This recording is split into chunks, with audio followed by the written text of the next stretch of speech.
This guy has this belt, and this belt is an actual real belt that we have here at the studio. We have some really hardcore Nerf geeks at the studio, so there was a lot of just equipment for me to play around with. So it was very nice for me to just lay them out flat and take pictures of them, and then just model based off that. Super handy. And you see, it's quite straightforward stuff. Just working on a flat surface, and then just creating all the nice bevels and shapes and extruding and all that good stuff. This buckle is probably the only, well, the buckle and the magazine are probably the only two like slightly more advanced shapes. But you see, I do the same basic process as with most things. I block it out on a 2D shape and on a flat 2D shape, and then I extrude it out into 3D space afterwards. And here you see I'm using the bevel tool with a special mode called what's it called? A percentage. You just bevel, and then you hit M for mode, and then you go through the different modes. It's just a nice way of pressing geometry. And yeah, there you see, I'm extruding out the shape and just continuing working on it. This is one of the few shapes that I actually subdivide. Most of the shapes on this model, except for the body, of course, I just keep them as raw polygons and only add the bevel modifier, as you see me doing right now. This one had a little extra shape to it, so I hid the geometry so I wouldn't affect the bottom side, and then I beveled out that edge. And here we go with the Nerf darts. So of course those are important, since this whole project is Nerf themed. So it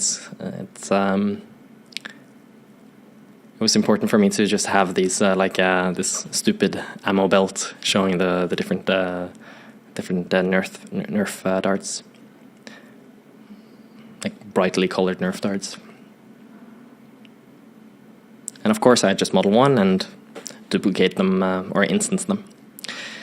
And yeah, I need to create this other magazine, and the magazines are very similar to one another. So I just take this other one that is, it happens to be like a bigger or longer version of it, and I just reshape it to fit the smaller version.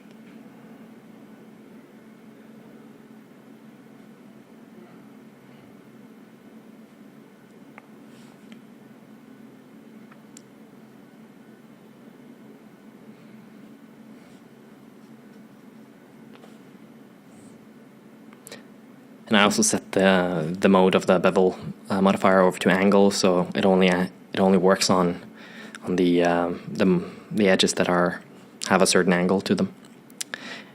And here I'm going to do the same thing as I've done quite a few times now. I'm going to use the knife project tool, just by selecting that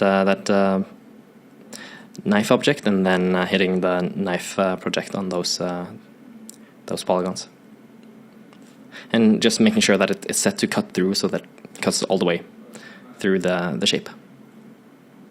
And I'm using the same circle, just to because I need, there's this other shape that I need, and I'm just modifying it a little bit just so that it works for what I need.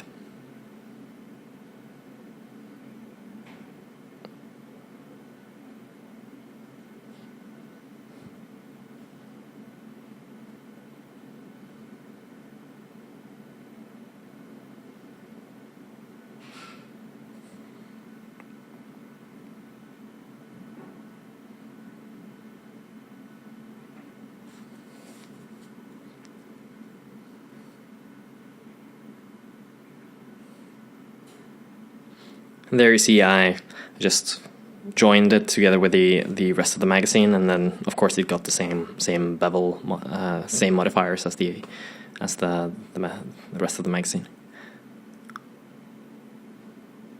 And I'm not going to create the inside of this thing because it's going to be covered by a Nerf dart. So I only created that little lip, and then I placed a Nerf dart in the opening. And this is just the little thing that holds the darts. And as you see, I just used the geometry of the darts, since it matches the darts perfectly, and then I'm gonna use the solidify modifier just to create depth to those to that little piece, as you can see here.